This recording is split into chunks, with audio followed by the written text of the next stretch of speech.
Iya, ya saya Diana. Di sini saya sebenarnya mau bersaksi. Oh boleh. Diana lahir Kristen atau Sebelumnya itu bagaimana? saya Muslim Islam. Waktu kecil saya lahir Islam. Jadi papa saya itu mualaf, nikah sama mama. Nah, jadinya papa juga nggak ngejalanin Islam sih sebenarnya. Jadi dia cuma untuk nikah aja. Dari kecil saya Islam. Saya justru Islam yang taat. Maksudnya agak sedikit fanatik. Dulu sempat benci sama orang Kristen. Jadi di dalam keluarga saya itu Islamnya itu yang lumayan fanatik. Di keluarga kami itu kakek saya itu suka ngobat-ngobatin orang gitu kan. Jadi papa saya orang Cina Makassar, mama saya orang Bandung. Hmm. Nah, jadi Tapi mereka gini, itu suka. sebentar. Ya, Di sini kan tidak boleh hanya sekedar ngaku-ngaku. Nanti kalau sekedar ya. ngaku-ngaku ya Muhammad juga ya ngaku jadi nabi gitu.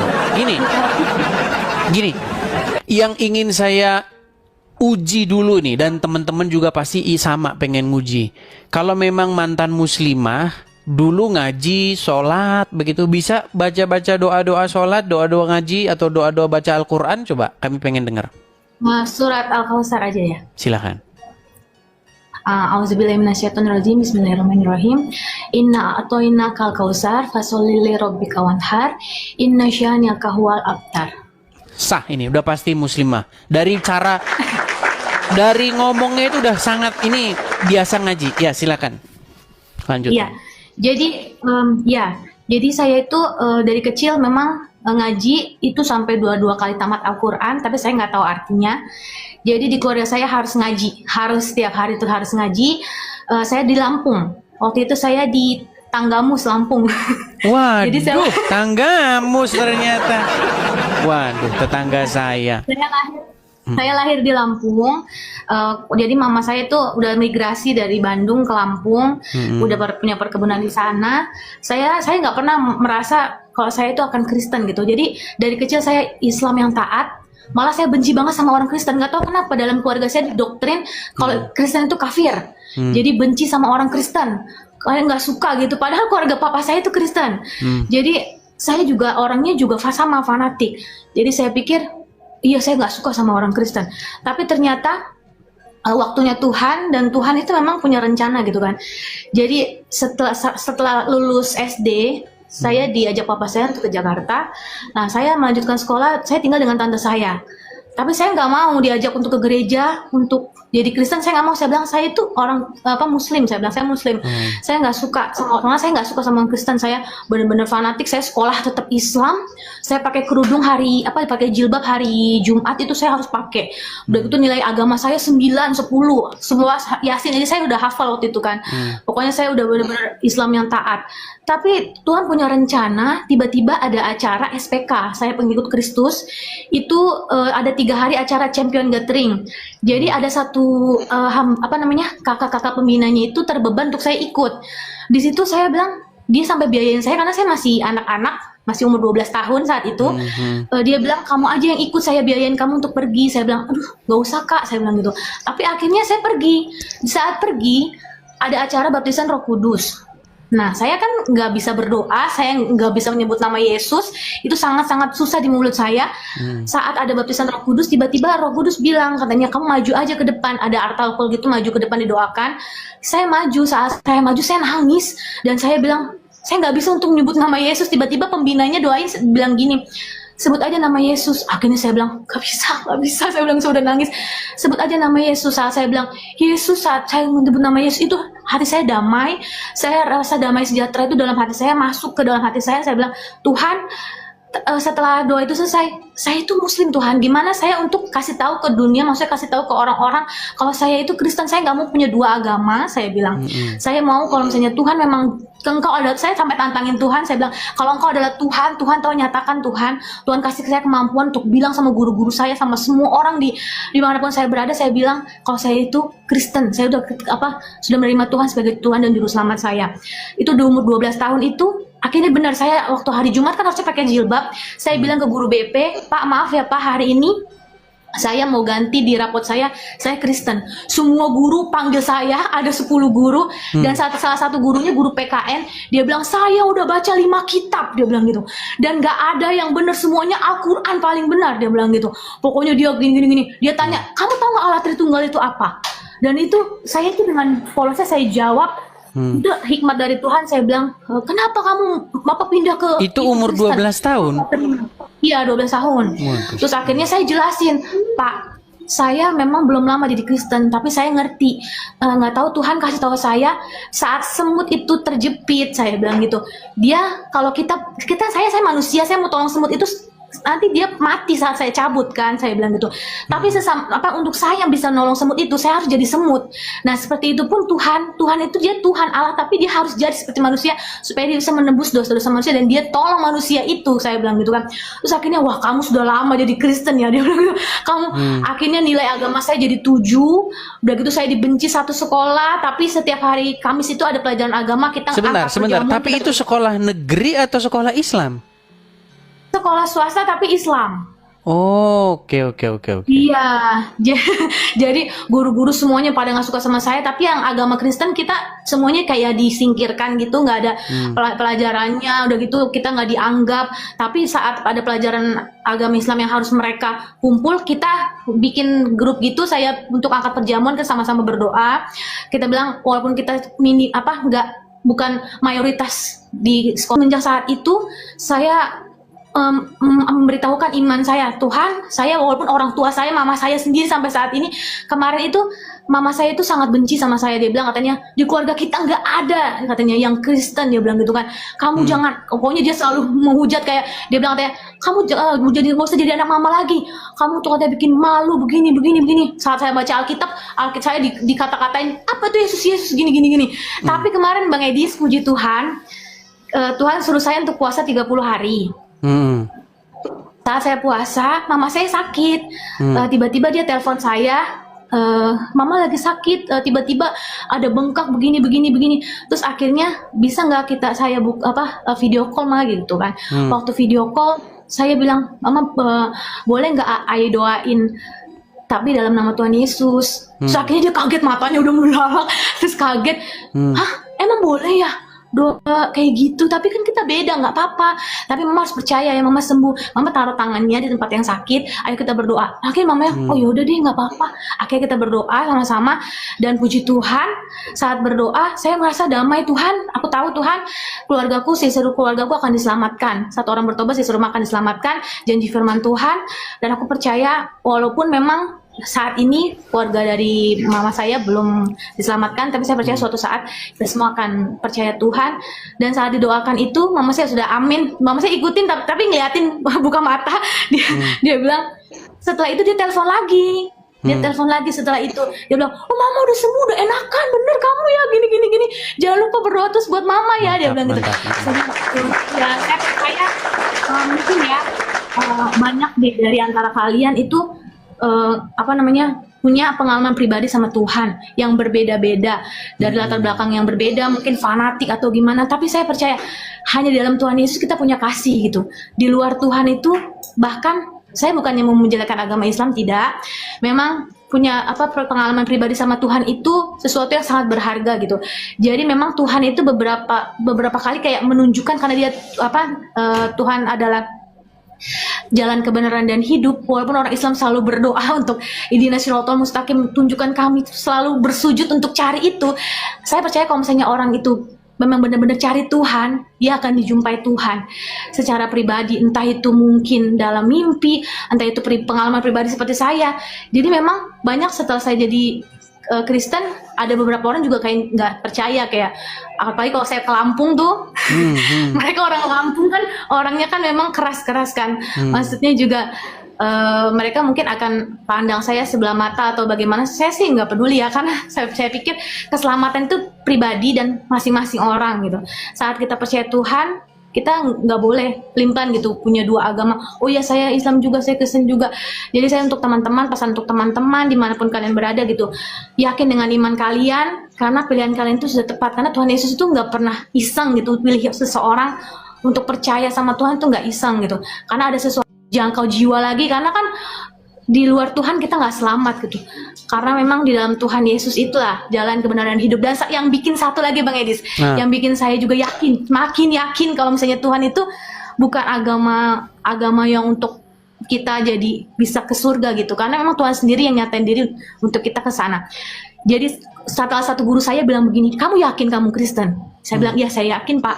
Karena itu memang Tuhan jumpai saya secara pribadi. Dia kasih kekuatan saat saya nggak bisa berdoa, dia yang pimpin saya untuk berdoa. Tapi tiba-tiba Tuhan yang ubahkan hidup saya. Dulu saya benci sama orang Kristen Pak. Saya pengen jadi teroris malah Pak. Saya pengen bunuh orang Kristen. Padahal saya nggak pernah orang Kristen nggak ada masalah sama saya gitu kan. Tapi kayaknya iya orang Kristen kafir, darahnya kafir. Tapi waktu selama kamu jadi Islam, kamu ngerasain kebencian terhadap agama Kristen gitu ya? Benar. Memang bencinya itu Islam yang sejati seperti itu memang. Lalu guru saya bilang gini Bang Edith, dia bilang kayak gini, apa namanya? Tapi kamu menikah cuma 1 kali loh seumur hidup, dia bilang gitu. Saya bilang, oh iya Pak, kita nggak suka menikah banyak-banyak. Untuk apa menikah banyak-banyak? Cuman katanya bapak gurunya, saya nggak bisa kayak gitu. Dia bilang gitu kan, kamu nanti menikah nggak boleh cerai, 1 seumur hidup. Kamu mau kayak gitu? Dia bilang, oh bapak mau nikah berapa kali Pak? Saya bilang kayak gitu. Akhirnya dia malu dan saya pikir memang apa ya? Kan terkadang kan orang untuk apa namanya? Memikirkan tentang surga aja itu kudus ya. Tapi yang saya pikir itu bukan saya mau menjelekkan, tapi di saat surga itu tujuannya untuk bidadari atau sesuatu yang kalau di dalam Al-Qur'an gitu. ya, kalau di dalam Al-Qur'an Allah itu memang menjanjikan kenikmatan seksual begitu. Bahkan janji Allah, hadiah yang akan diberikan oleh Allah kepada orang-orang bertakwa itu adalah gadis-gadis yang mohon maaf berpayudara besar. Memang itu janji Allah begitu. Dan memang muslim-muslim laki-lakinya ya mereka akan kegirangan begitu.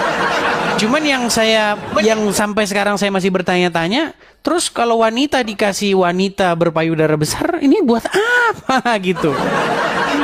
Itu banyak begitu. Kemuliaan ya Bang Edi, sudah nggak ada pikiran-pikiran seperti itu karena kan kita memang Tuhan ada ya, maksudnya manusia roh bukan daging lagi, tapi pikirannya masih di daging, berarti di dunia. Makanya saya bilang surga sama dunia itu nggak jadi satu. Jadi kalau misalnya saat pengajarannya itu daging, itu saya pikir itu bukan dari Tuhan. Dan saya juga ngerasa, dan Bang Edi 2017 kemarin tuh kaki saya patah di Lampung. Di Lampung itu Bang Edis tahu Tanggamus itu susah rumah sakit kan. Jadi kaki saya patah, itu saya bernazar sama Tuhan. Saya nggak tahu itu ucapan dari mulut saya. Saat kaki saya patah, saya bilang, Tuhan, kalau Engkau bikin kaki saya nggak sakit dan bisa jalan dan nggak cacat, Tuhan, saya bilang itu. Saya mau menginjil seperti Paulus. Itu pun saya pikir Paulus tuh hebat banget karena saya memang suka kisah para rasul. Saya udah baca kitab udah mau 2 kali tamat. Tapi saya ngerasa Tuhan bisa pakai orang yang dulu pembenci Tuhan, bisa dipakai Tuhan jadi pemberita kabar baik itu. Saat sekarang saya tertarik, mungkin saya bukan tertarik, saya punya kerinduan untuk sekolah apologet. Cuman saya pikir untuk melihat debat-debat Bang Edis ini sangat memberkati, jadi menjadi motivasi dan jadi hati saya, Tuhan, kalau misalnya memang Tuhan mau pakai saya, hidup saya gitu, biarlah kemanapun saya berada, saya mau memberitakan kabar baik. Karena juga orang-orang di luar sana memang jiwa mereka jiwa yang terhilang gitu, supaya bisa percaya Tuhan Yesus. Cumannya masih bantu dalam doa Bang Edis. Amin. Teman-teman juga akan mendoakan. Nah ini ada satu statement menarik nih. Sekolah teologi jurusannya apologet. Nah saya kayaknya di Indonesia memang belum ada itu sekolah teologi bagiannya jurusannya apologetika. Tapi kalau di sini di Amerika Serikat itu ada. Jadi sekolah teologi jurusannya apologetika. Nah, apologetika ini adalah bagaimana menjawab dan mengcounter pertanyaan-pertanyaan yang mencecar kekristenan. Baik itu dari pertanyaan, kalau di sini tuh pertanyaan itu lebih banyak dari orang-orang yang ateis. Orang-orang yang tidak mempercayai Tuhan seperti itu. Dan juga termasuk pertanyaan-pertanyaan dari Muslim, pertanyaan-pertanyaan dari Kristen sendiri seperti itu, apologetika. Mungkin sekolah teologi sudah waktunya untuk membuka cabang ini ya, membuka cabang jurusannya itu sekolah apologetika ini. Dan ini Cuman memang kalau di Indonesia ya, berapologet di Indonesia itu memang kita tidak bisa all out. Kita tidak bisa betul-betul secara totalitas. Kenapa? Karena mungkin kita akan lebih banyak defend begitu ya, lebih banyak bersifat bertahan saja. Ada orang muslim bertanya, kita jawab. Kalau kalau tanya balik itu takutnya nanti penistaan agama gitu. Iya. Seperti Iya, itu. ya puji Tuhan Bang Edis, dengan acara ini sangat memberkati. Mungkin terkadang agak sedikit terdengar frontal, tapi saya juga waktu dengar Bang Edis ternyata orang Lampung. Wah, maksudnya pernah di Lampung itu memang orang Saya lahir besar di Lampung. lahir besar di Begitu. Lampung. Cuman saya sudah lama meninggalkan Lampung begitu. Iya, ya saya berdoa juga semoga nanti rumah apologet yang sedang direncanakan oleh Bang Edis itu bisa berjalan lancar meskipun banyak hujatan-hujatan atau seperti apa. Saya berharap Bang Edis tetap kuat dan tetap percaya. Banyak yang mendoakan juga supaya Bang Edis tetap kuat di sana, jangan patah semangat, memberitakan kabar baik sama orang-orang itu. Mungkin memang orang-orang itu memang pikirannya belum terbuka gitu ya. Saat saya di dalam Islam pun saya ngerasa hikmat, marifat, segala sesuatu yang saya nggak tahu waktu saya Islam itu dibukakan setelah saya terima Tuhan. Karena setelah terima Tuhan Yesus itu tiba-tiba damai sejahtera itu masuk dalam hati saya nggak jadi pembenci lagi, saya jadi nggak punya akar pahit sama orang. Juga saya juga ngerasa ternyata hidup saya itu anugerah, saya mau bagikan lagi sama orang-orang di luar sana yang belum percaya Tuhan gitu. Terutama untuk keluarga saya. Tapi gini nih, biar sekedar kita nostalgia ini, karena muslim nih mereka ngintip-ngintip di bawah dan mereka itu masih saja ini nih kesettingan nih Kristen nih dari awal. Gini. Pindah atau keluar dari Islam menuju Kristen. Saya tidak mau bilang istilah murtad ya, karena kurang bagus. Saya mau bilang itu istilah bertobat lah. Bertobat artinya pindah dari Islam ke Kristen, pindah dari kegelapan menuju kepada terang. Gini, itu kan umur 12 tahun. Masih sangat belia. Umur 12 tahun itu kan kelas 6 SD. Iya baru kan? lulus SD. Baru lulus SMP. SD. Iya, baru lulus SD masuk SMP. Berarti dulu sholat berarti. Sholat, saya 5 kali, pokoknya saya puasa selalu tamat, sholat, baca Al-Quran setiap hari, saya Islam yang taat, juga saya ngerasa saya malah mau dulu jihad gitu, maksudnya apa yang bisa saya lakukan untuk Masih Islam kecil, ini. masih kecil sudah punya pikiran begitu ya? Betul. Oh gila, masih umur 12 tahun sudah punya pikiran begitu. Tapi gini, bisa nggak supaya muslim-muslim ini makin yakin lagi nih? Kira-kira membacakan satu surat yang sampai sekarang masih ingat. Surat yang susah. Tadi kan surat Al-Kautsar bisa. Coba surat Al-Quran yang lain coba.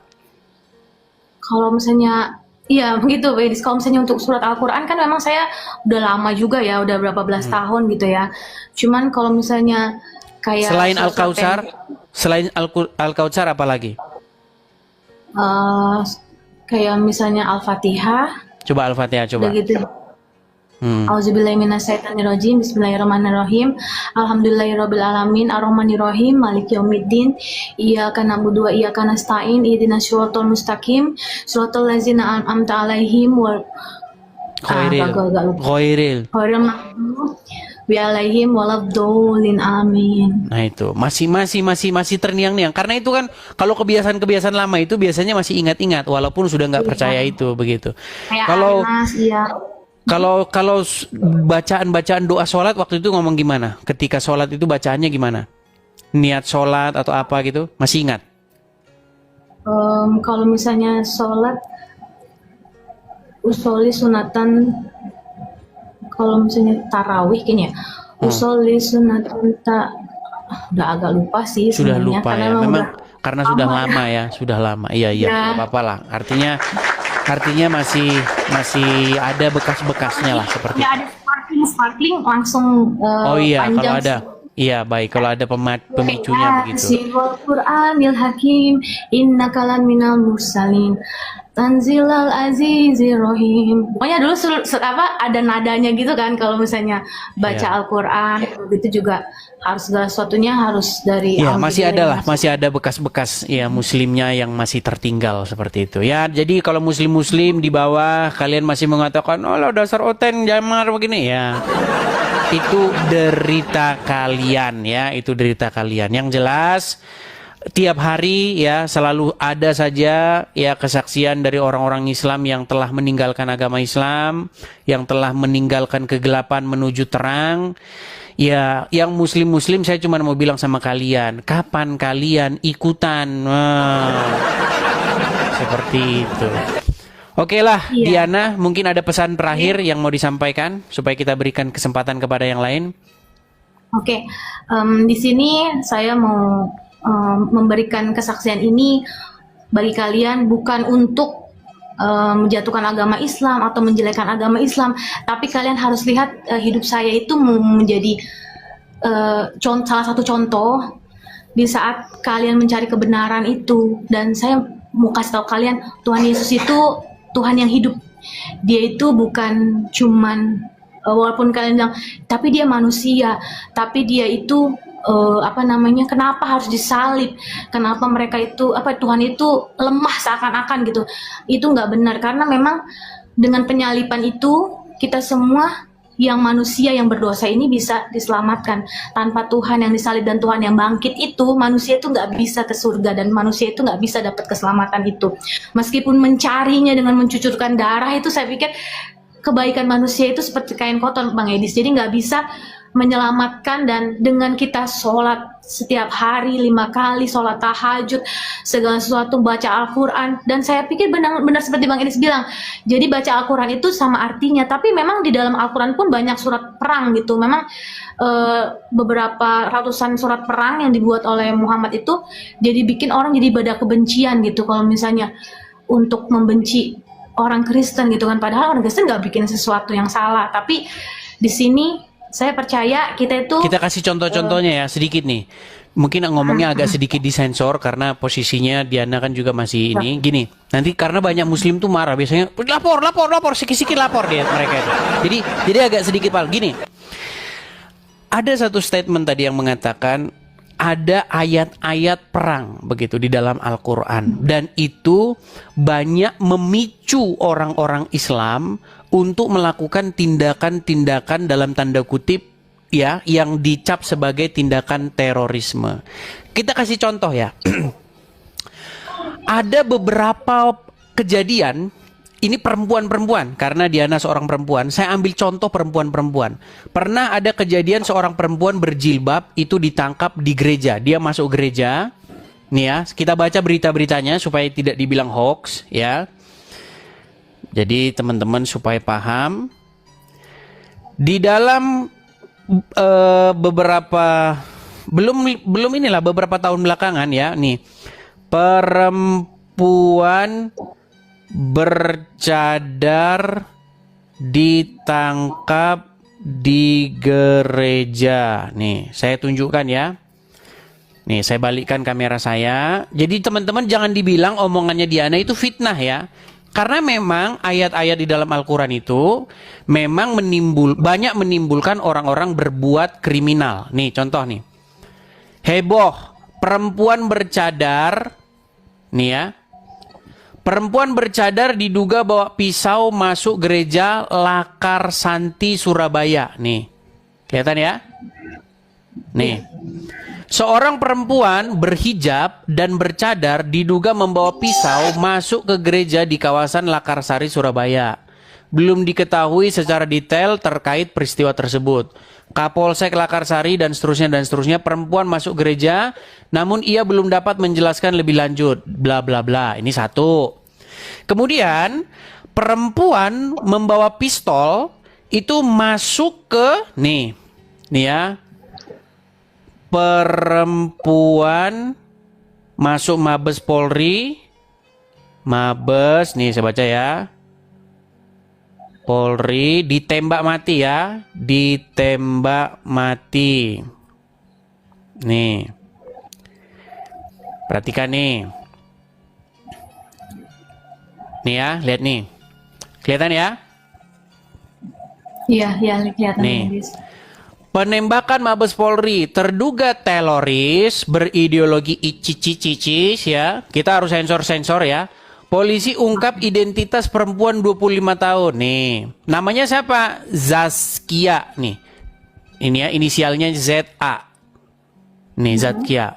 Melakukan serangan dugaan. Nah, ini teman-teman, jangan Anda katakan bahwa mereka-mereka ini itu adalah orang-orang yang membaca Injil. Tidak. Mereka itu orang-orang yang membaca Al-Quran. Begitu.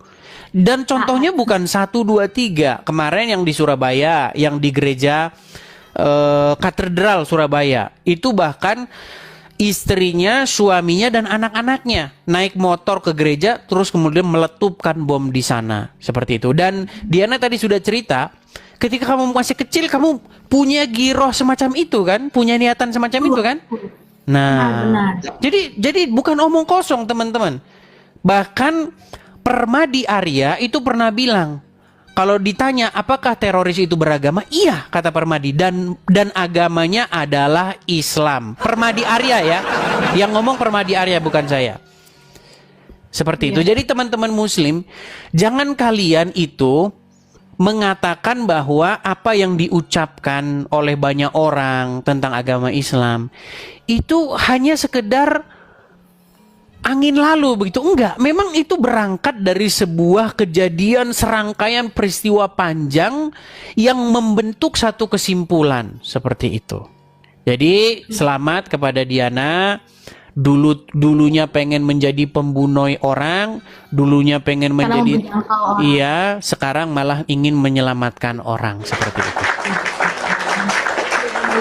Ceritanya mirip-mirip ini. Cerita Diana ini mirip-mirip dengan Pak Saifuddin Ibrahim. Pak Saifuddin Ibrahim itu juga dia seorang Muslim ya. Dia seorang yang di pondok pesantren, bahkan dia itu guru ngaji ya, guru tafsir Quran ya, guru hadis di pondok pesantren Al Zaitun. Nah, bahkan saking bencinya dia terhadap agama Kristen, anak-anaknya itu sampai dikasih nama tokoh-tokoh yang nanti biar membinasakan Kristen. Itu yang diinginkan. Tapi memang akhirnya apa? Akhirnya dia sadar begitu. Kok jadi begini? Akhirnya dia tinggalkanlah Islam itu. Ya, semoga cerita Anda menginspirasi dari banyak orang ya, yang semoga mereka berpindah dari gelap menuju kepada terang. Oh ya, Mbak Edis, sebelumnya ditutup, Ya. Bang Edis tahu nggak arti muslimu? Itu kan katanya dari orang yang berserah diri kepada Isa Al-Masih. Jadi sebenarnya Islam, katanya bukan kepada Isa Al-Masih nih. Berserah diri kepada Allah gitu. Allah ya. Tapi terkadang kalau misalnya terhadap Allah ya. Tapi kadang ada orang yang bilang katanya itu udah berserah diri pada Isa Al-Masih gitu kan. Makanya saya mau tanya sama Bang Edis. Begitu juga memang di ayat di Al-Quran juga ada bilang itu kotilu kan, harus membunuh gitu kan. Kalau Kotilu misalnya itu perangi, bunuh bisa. Iya, untuk orang yang nggak mengucapkan kalimat syahadat itu memang harus dipenggal kepalanya kalau misalnya dia nggak mau mengucapkan itu. Kalau di dalam hadis Muhammad berkata, aku ini diutus untuk memerangi manusia sampai mereka mengucapkan tadi itu tidak ada Tuhan selain Allah. Kalau mereka mengucapkan itu, maka mereka itu telah menghalangi Muhammad untuk menumpahkan darah mereka dan mengambil harta mereka. Nih ya, saya bacakan ya. Supaya tidak dibilang fitnah lagi. Karena banyak orang mengatakan fitnah begitu ya. Nih, saya tunjukkan hadisnya ya. Jadi teman-teman Muslim harus tahu ya bahwa yang dikatakan oleh Diana itu benar. Nih, hadisnya ini jelas. Ini Arabnya ya, ini bukan karang-karangan. Nah, Muhammad berkata begini. Rasulullah SAW bersabda, saya diperintahkan untuk memerangi manusia hingga mereka mengucapkan la ilaha illallah. Betul?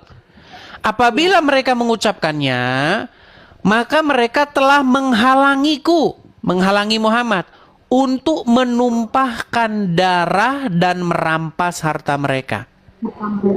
Iya, jadi kalau orang tidak mengucapkan la ilaha illallah, ya sama Muhammad ya tumpahlah darahnya. Begitu, seperti itu. Jadi Jadi kalau orang bilang bahwa itu fitnah terhadap agama Islam, ya suruh aja baca hadis itu atau hadis itu dihapuskan saja gitu. Tapi Kak Diana, karena Diana masih di Indo, ya tentunya memang orang-orang di Indo itu tidak bisa berapologet all out begini. Itu tugas-tugas kami. Di Indonesia jawab aja. Muslim bertanya, kita jawab gitu. Sampai bosan dia nanya begitu. Nah, Sampai capek. iya, sampai capek. Bagian nanya balik itu ada di kami. Karena kalau kalian nanya balik, hati-hati. Nah. Oke, hanya itu ya.